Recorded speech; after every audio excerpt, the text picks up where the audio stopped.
Today on Tricrow Studios, for fun, we do a comparison between a budget-friendly Les Paul and a Les Paul Custom.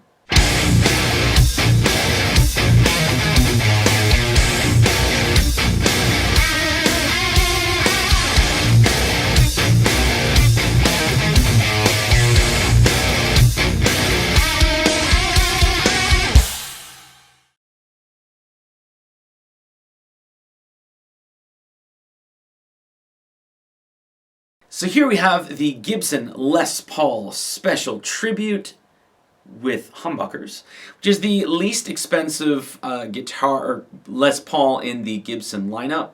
And here we have a 1988 Gibson Les Paul Custom Showcase Edition. I've done some upgrades on here, so this initially came with EMGs and black hardware. I swapped it out for the 500T and the 496R pickups, and swapped everything over to gold hardware. So Les Paul Customs, you'll find that all of the specs generally vary. You can have 490 pickups in there, you can have 496, you can have custom buckers, you can have the 500s in there.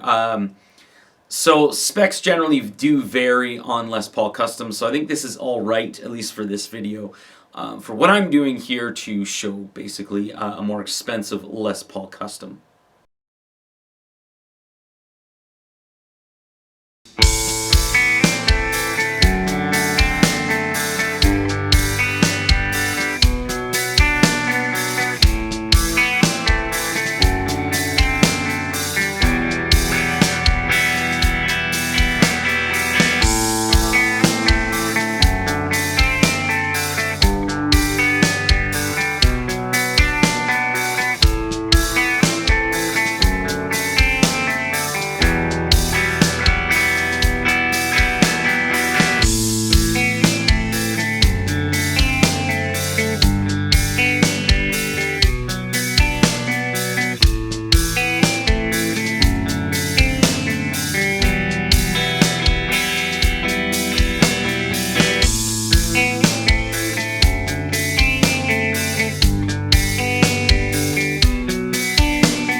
Alright, so there you go. There were the sound samples for both of these guitars here. Again, this is the least expensive Gibson Les Paul in the Gibson lineup, and this is the 1988 Gibson Les Paul Custom Showcase Edition.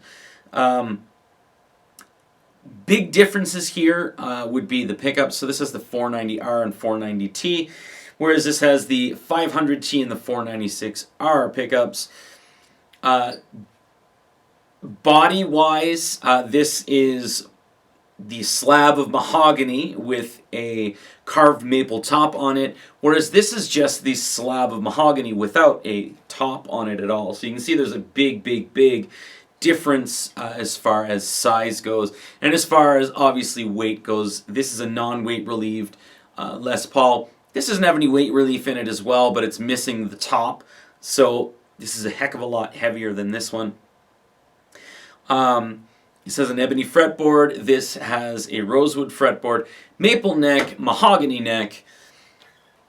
The tuners on here, this is the vintage style tuners, so if you want to replace them, you either have to bore out the holes a little wider to fit more modern tuners, and it's got the kind of the Gibson kidney bean, or whatever you want to call it, style keys.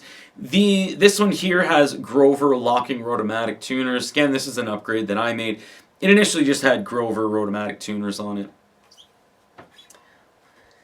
And for me, the biggest difference here, or the biggest thing to get used to, other than basically size and weight, would be the lightning bar here. So the wraparound bridge on the Gibson Les Paul Special Tribute with humbuckers.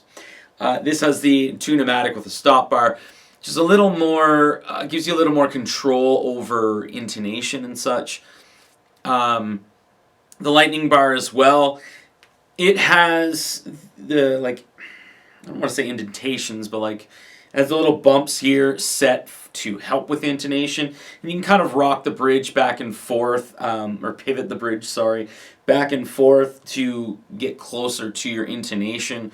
You're never really going to get perfect intonation with this type of guitar, but if you come from the world of Paul Reed Smith, this is a little easier to get used to, but it's also harder to adjust something as, say, tension, whereas with the tune-o-matic and the stop bar, you can lower your stop bar here, and that will increase tension.